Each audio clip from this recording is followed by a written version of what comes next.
Christ Triumphant, July 23rd, Daily Devotional by Ellen G. White. We are to live by God's every word. This is my beloved Son, in whom I am well pleased. Matthew chapter 3, verse 17.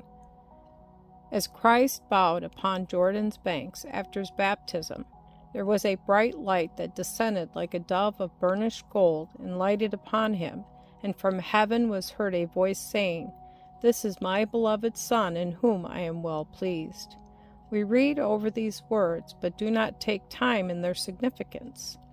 We do not seem to understand their value to us. They are stating to you that you are accepted in the Beloved.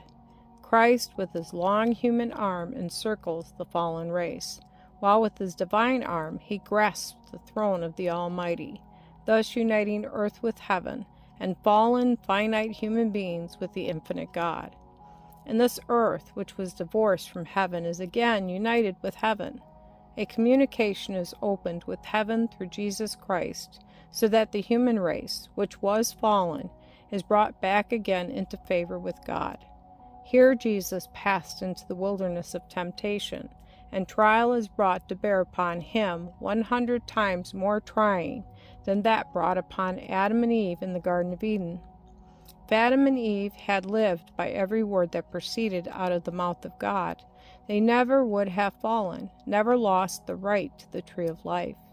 All who live by every word that proceedeth out of the mouth of God now will be brought back to the Eden home. There is happiness, hope, and peace for the desponding. We cannot afford to give our God-given ability and devote it to the commonplace things of this earth. We want a faith that will grasp the promise set before us in the gospel. I see matchless charms in Jesus. I never talk of any trials I cannot bear, or any self-sacrifice that I cannot make. I see one who died in my behalf, and he shall not die for me in vain. I will place myself in right relation to God, and I will have a right hold from above.